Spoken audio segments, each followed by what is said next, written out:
أعوذ بالله من الشيطان الرجيم. بسم الله الرحمن الرحيم. سورة أنزلناها وفرضناها وأنزلنا فيها آيات بينات لعلكم تذكرون.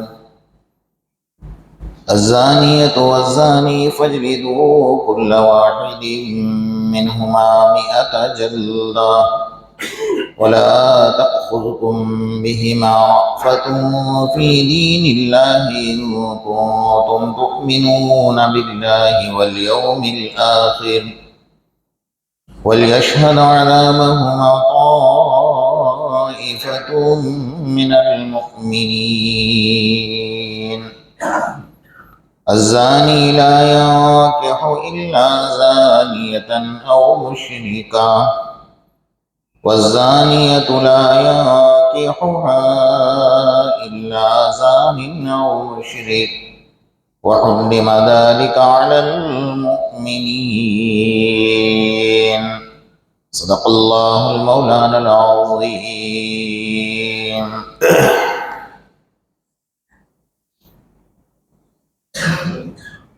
گزشتہ کل آپ حضرات کے سامنے قرآن اور رمضان کے متعلق چند ضروری باتیں عرض کی گئی تھی.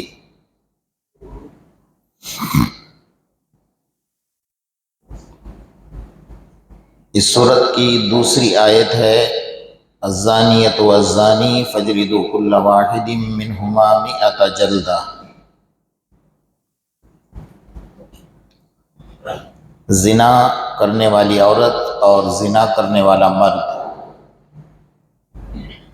ان دونوں کو فجلدوا کل واحد منہما 100 جلدہ 100 کوڑے لگائے جائے.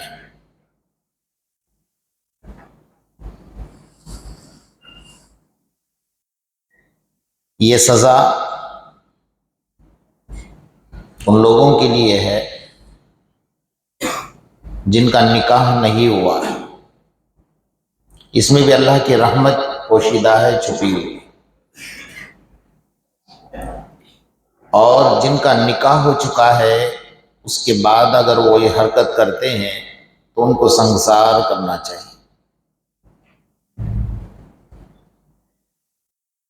چونکہ زنا ایک بدترین عمل ہے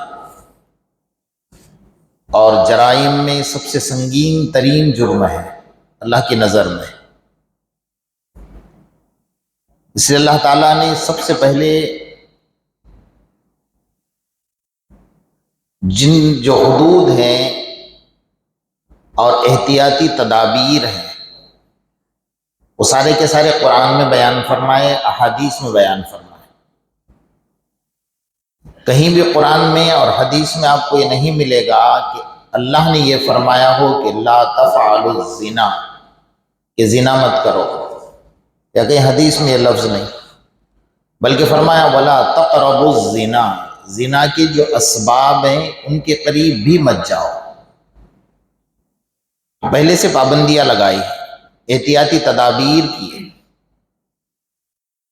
ان سارے احتیاطی تدابیر کو توڑ کر بندہ کھلی اللہ کی بغاوت پر اتر آتا ہے اور اتنا بڑا جرم کر لیتا ہے. عورتوں پر مردوں پر دونوں پر اللہ نے پابندی لگائی. قل للمؤمنین یغضوا من ابصارہم، مرد کو حکم دیا کہ اپنی نظر نیچی کر کے چل، عورتوں کو حکم دیا وقل للمؤمنات یغضضن من ابصارہن ویحفظن فروجہن، اپنی نظروں کو نیچی کر کے چلے، پردے میں چلے، پیر کے ناخن سے سر کے بال تک پردے میں رہے، کسی کے گھر بغیر اجازت کے نہ جائے، اپنی عزت اور پاک دامنی کا خیال رکھے. ان تمام احتیاطی تدابیر کو اگر بندہ توڑتا ہے اور ساری حدیں پار کر کے جب نکل جاتا ہے تب جا کر بہت آخری درجے میں زنا کی باری آتی ہے. تو اسلام نے اس کھلی بغاوت کا اور سنگین جرم کی جو سزا ہے نا، اللہ نے کسی قاضی شریعت پر نہیں چھوڑی ہے بلکہ خود متعین فرما دی کہ یہ سنگین جرم ہے، اس لیے سنگین سزا اللہ نے خود نے متعین فرما دی ہے. تو اسلام کے اندر 4 گناہ بڑے خطرناک ہیں۔ سب سے پہلے زنا، نمبر 2 شراب، نمبر 3 کسی پر تہمت لگانا، الزام لگانا، اور نمبر 4 چوری کرنا۔ یہ چاروں جرائم اور چاروں گناہ جو ہے نا وہ بڑے خطرناک ہیں۔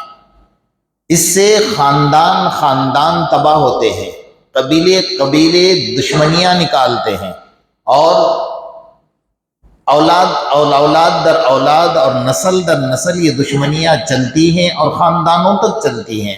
اور دوسرے نمبر پر جو اصل مسئلہ ہے کہ زنا کی وجہ سے انسان کا نسب محفوظ نہیں ہوتا ہے۔ کبھی کبھی تو یہ حالات پیدا ہوتے ہیں کہ بیٹی خود کے نکاح میں آ جاتی ہے۔ اتنا بدترین عمل اسلام نے بتایا ہوا ہے، اس لیے بتایا کہ اس کی سزا بھی بدترین ہے۔ اب سب سے بڑی چیز ہے کہ 100 کوڑے قاضی لگائے گا، 100 کوڑے کی سزا قاضی سنائے گا، اور اس کو 100 کوڑے لگائے جائیں گے۔ اور کبھی اگر شادی شدہ مرد یہ حرکت کر رہا ہے تو اس کو سنسار کیا جائے گا۔ تو کسی کے ذہن میں یہ بات آ سکتی ہے، وَلْيَشْهَدْ عَذَابَهُمَا طَائِفَةٌ مِّنَ الْمُؤْمِنِينَ، اللہ کا قرآن یہ کہہ رہا ہے کہ جب ان کو سزا دی جائے تو مومنین کی بہت بڑی جماعت وہاں پر حاضر ہونی چاہیے۔ تو اسلام نے تو یہ بتایا کہ بھئی کسی کے گناہوں پر پردہ ڈال دو، پردہ پوشی کرو، تو اللہ تعالیٰ قیامت میں تمہارے گناہوں پر کیا کرے گا؟ کسی کے عیبوں پر تم پردہ ڈالو گے تو اللہ قیامت میں تمہارے عیبوں کو چھپائے گا۔ بات تو یہ ہے، اور اللہ تعالیٰ تو یہاں فرما رہے ہیں وَلْيَشْهَدْ عَذَابَهُمَا طَائِفَةٌ مِّنَ الْمُؤْمِنِينَ، کہ جب ان کو سزا دی جائے تو بہت بڑی جماعت مومنین کی وہاں پر حاضر ہونی چاہیے۔ کیوں ہونی چاہیے؟ اس لیے ہونی چاہیے کہ اللہ تعالیٰ کسی کو ذلیل کرنا نہیں چاہتے، لیکن اس نے اسلام کے سارے احکامات کو بغاوت کر کے، ان تمام حدود کو پار کر کے یہ گناہ کر لیا ہے، اور اس لیے جماعت کو حاضر ہونا ہے کہ اس کی سزا کو دیکھ کر دوسرا توبہ کر لے کہ میں ایسا گناہ کبھی نہیں کروں گا۔ اس لیے اسلام نے اس کے اوپر پابندی لگائی ہوئی ہے۔ تو بہرحال یہ بڑا خطرناک جرم ہے، بڑا سنگین جرم ہے، لیکن قیامت کا دور قریب ہے۔ عریانیت، فحاشی، ننگاپن، بے پردگی عروج پر چل رہی ہے۔ آج کسی کی شادیوں میں جانا بڑا مشکل ترین مرحلہ ہے، بازاروں میں جانا بڑا مشکل ترین مرحلہ ہے۔ انسان ان چیزوں سے بچنا چاہے تو بھی بچ نہیں سکتا ہے۔ یہ مسئلہ ہمارے سامنے آ کر کھڑا ہے آج کے دور میں۔ بے پردگی عروج پر چل رہی ہے۔ آپ شادیوں میں جا کر دیکھ لیجیے، کوئی عورت پردہ کر کے شادی میں نہیں آ رہی ہے۔ ایک منگنے میں 100 منگنیاں دوسری پیدا ہو رہی ہے۔ یہ ماحول پیدا ہوا ہے، بلکہ آج کل تو ماحول ایسا بنایا ہے کہ اپنے بچیوں کے رشتے نہیں آ رہے ہیں تو مائیں اپنے بچیوں کو تیار کر کے ایسے فنکشن میں بھیج رہی ہیں کہ تاکہ تمہارے اوپر لڑکوں کی نظر پڑے اور لڑکا تمہیں منظور کر لے۔ یہاں کرے ماحول کھڑا ہوا ہے۔ آقا انعامدار محمد رسول اللہ صلی اللہ علیہ وسلم نے ارشاد فرمایا، میرے امت پر ایک دور ایسا آئے گا کہ ان کے دل اور دماغ اور ذہن سے برائی ہٹ جائے گی، یعنی برائی کو کوئی برائی نہیں سمجھے گا۔ کھلے عام برائی ہے، کھلے عام جرم ہے، اور اتنا گندا ماحول ہوگا نا کہ قیامت اس وقت تک نہیں آئے گی جب تک کہ لوگ ننگے پن اور عریانیت اور فحاشی پر اتر آئیں گے۔ حتیٰ کہ حدیث میں یہاں تک فرمایا گیا کہ میرے امت کا سب سے بدترین طبقہ وہ ہوگا جس پر اللہ قیامت قائم فرمائے گا۔ بدترین کیوں فرمایا؟ اس لیے فرمایا کہ ایک مرد اور ایک عورت کھلے عام روڈ پر برہنہ ہو کر، ننگے ہو کر زنا کریں گے۔ روڈ پر ہزاروں لوگ گزر رہے ہیں، ادھر سے ادھر، ادھر سے ادھر، سب دیکھ رہے ہیں، لیکن کوئی روکنے والا نہیں ہے۔ ایسا ماحول ہوگا۔ لیکن بڑی چونکانے والی بات حدیث میں آگے فرمائی، اس وقت میں ایک مرد آئے گا اور ان کو یہ کہے گا کہ جو کام تم کھلے عام روڈ پر کر رہے ہو اس کام کو دیوار کے آڑ میں کر لو۔ منع نہیں کر رہا ہے کہ مت کرو، بلکہ کیا کہہ رہا ہے؟ دیوار کے آڑ میں کر لو۔ فرمایا اس وقت میں اتنی بات کہنے والے کا مرتبہ اتنا بڑا ہوگا جتنا کہ میرے وقت میں ابو بکر اور عمر کا مرتبہ ہے۔ اللہ اس دور سے ہماری حفاظت فرمائے۔ اتنا بدترین وقت آئے گا۔ اور دوسری جو چونکانے والی بات ہے میں آپ کے سامنے رکھتا ہوں، اللہ کرے کہ ہم سب عمل کرنے والے، کرو گے انشاءاللہ عمل؟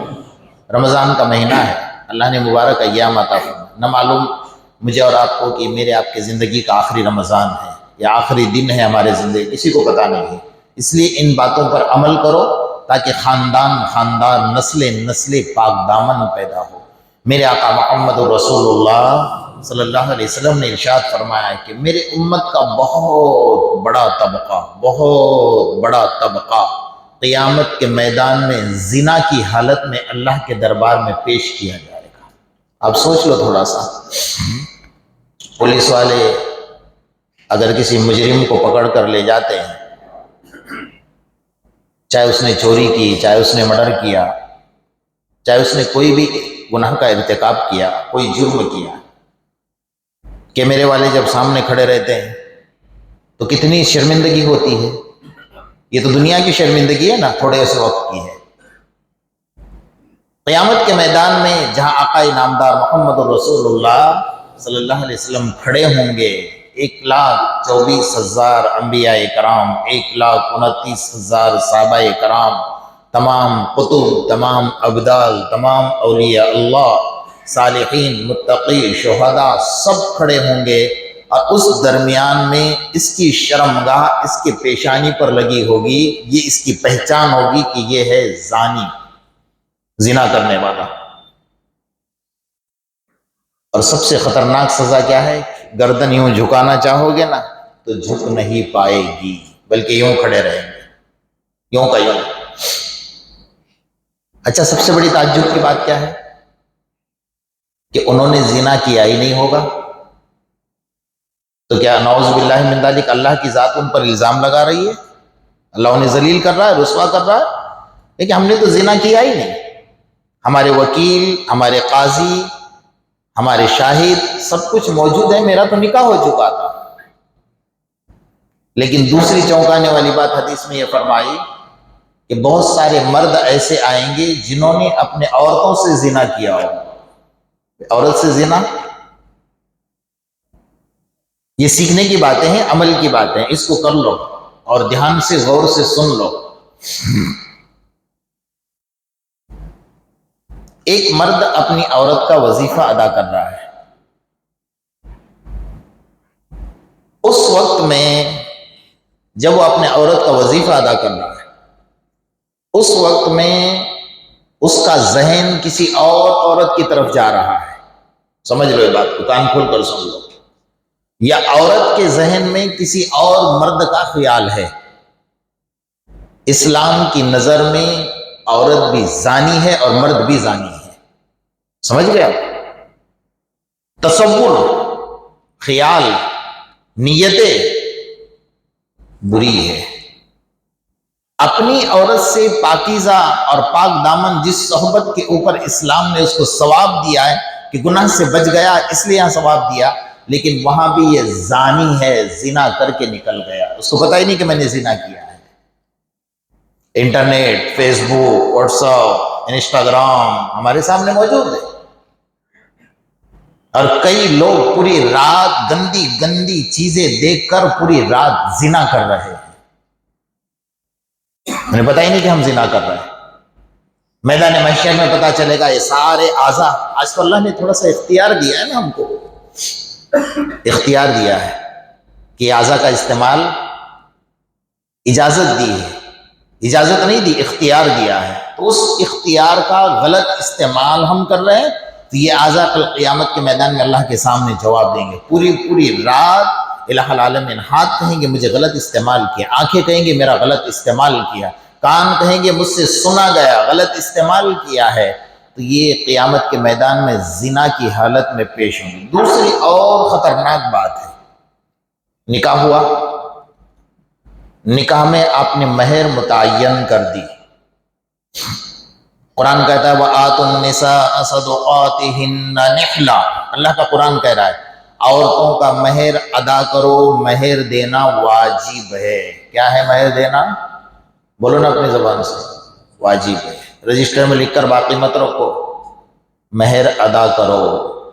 جنہوں نے مہر کی رقم نکاح میں لکھوائی اور ادا نہیں کی اور اسی طرح دنیا سے چلے گئے، اداری میں حضرت امام شافعی رحمۃ اللہ علیہ کے نزدیک ادھار مہر جائز نہیں ہے۔ یہ بھی کان کھول کر سن لو۔ وہ کہتے ہیں کہ کچھ نہ کچھ اس کو ادا کرنا پڑے گا، تبھی جا کر وہ عورت کو ہاتھ لگا سکتا ہے، اس کے بغیر ان کے پاس اجازت نہیں۔ دلیل کیا دیتے ہیں کہ جیسا اللہ تبارک و تعالیٰ نے حضرت آدم علیہ السلام کے بائیں پسلی سے ماں حوا کو نکالا، حضرت آدم کی آنکھ کھلی، اللہ نے نکاح پڑھوا دیا، تو حضرت آدم نے ہاتھ بڑھایا تو اللہ نے فوراً روک لیا اور یہ کہا کہ مہر ادا کرو پہلے۔ حضرت امام شافعی کی دلیل مضبوط ہے۔ حضرت امام اعظم رحمۃ اللہ علیہ نے ڈھیل دی، وقت دیا کہ اگر نکاح کے وقت میں اس کے پاس اتنا انتظام نہیں ہے کہ وہ مہر کی رقم ادا نہ کرے تو وہ ادھار اس وقت تک رکھ سکتا ہے جب تک کہ اس کے پاس انتظام نہ ہو۔ ہماری ادھاری ماشاءاللہ بابا جان بن گئے، سسرے بابا بن گئے، نانا جان بن گئے، اور چار کے کندھے پر سوار ہو کر قبرستان جا رہے ہیں تو بھی مہر ادھاری میں چل رہی ہے، کیونکہ عورت تو مانگ نہیں سکتی ہے، عورت کو دبا کر رکھا ہوا ہے، کیوں مانگے گی وہ؟ اب یہ مرد دنیا سے ایسے ہی چلا گیا مہر ادا کیے بغیر۔ یہ قرض ایسا ہے نا، اس قرض کو کسی نے ادا نہیں کیا، قیامت کے میدان میں یہ بندہ بھی زانیوں کے صف میں کھڑا ہوگا۔ سمجھ لو، کان کھول کر سن لو۔ اب وہ تو کہیں کہ اللہ میں نے تو زنا کیا ہی نہیں، یہ جرم کر کے آ رہا ہے نا، میں نے تو زنا کیا ہی نہیں لیکن یہ کام کر کے آ رہا ہے، تو نے مہر ادا نہیں کی، تجھے زانیوں کے صف میں کھڑا کیا۔ اللہ ہماری حفاظت فرمائے۔ تیسرا گناہ جو آج دکانیں لے کر بیٹھے ہیں ماشاءاللہ، حلالہ۔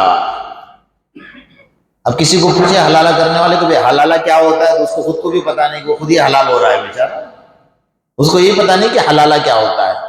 عورتوں کو بازار کی گاجر مولی سمجھ کر رکھا ہے، جب مرضی میں آیا استعمال کر لیا، جب مرضی میں آیا طلاق دے دیا۔ اسلام نے یہ اصول نہیں رکھا ہے، بلکہ لوگ حلالے کی دکانیں لے کر بیٹھے ہیں کہ آؤ حلالہ کراؤ، ہم کرانے کے لیے تیار ہیں۔ فرمایا جس نے حلالے کی نیت سے نکاح کیا وہ مرد بھی قیامت کے میدان میں کس حال میں جمع ہوگا؟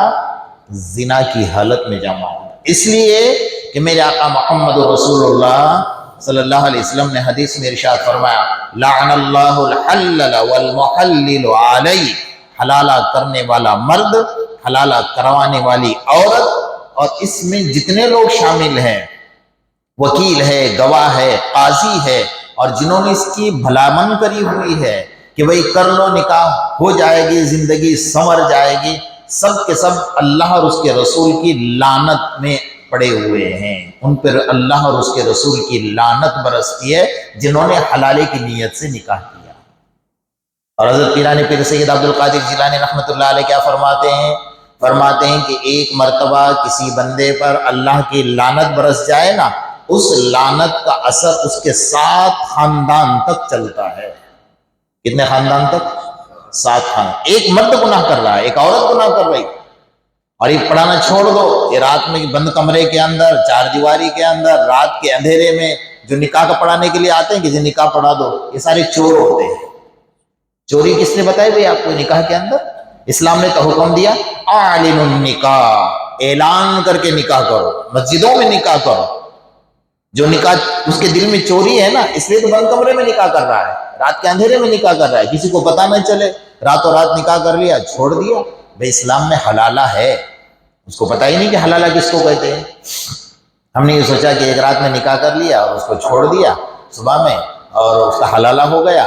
وہ عورت نہ اس کے لیے جائز تھی، نہ جس کے ساتھ نکاح کر رہی ہے اس کے لیے جائز ہوئی۔ اس نے بھی زنا کیا اور جس نے نکاح کیا اس نے بھی زنا کیا اس کے ساتھ، یہ بھی زانی اللہ کے دربار میں۔ حلالے کا مطلب یہ ہوتا ہے، مختصر الفاظ میں سن لو، کہ کسی عورت کو کسی شوہر نے 3 طلاق دے دیا، وہ عورت 3 مہینے کی عدت گزارے گی۔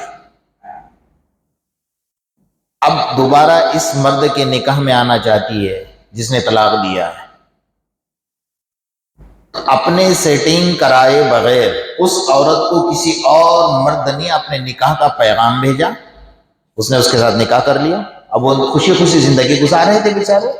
اللہ نہ کرے ان دونوں کے اندر کوئی انبناؤ پیدا ہو گیا اور اس مرد نے اپنی مرضی سے اس کو 3 طلاق دیا، کسی کے دباؤ سے نہیں، یا 1 رات کے لیے 2 رات کے لیے نہیں، بلکہ اپنے مرضی سے اس نے طلاق دے دیا۔ اب وہ 3 مہینے کی عدت گزار کر پہلے شوہر کے لیے حلال ہو گئی۔ اس کا نام حلالہ ہے اسلام میں۔ وہ کون کرتا ہے؟ بولے بہت لمبا پروسیجر ہے بھائی، اس میں کہا جائے ہم تو شورٹ میں آنے والے لوگ ہیں، لمبے پروسیجر میں جانے والے لوگ نہیں۔ کمپیوٹر کا دور ہے تو کمپیوٹر سسٹم اسلام میں تو بھی ہے۔ میرے دوستو، ان گناہوں سے بچو۔ اس گناہ کے اندر اچھے اچھے دیندار لوگ بھی شامل ہیں، یہ سمجھ لیجیے۔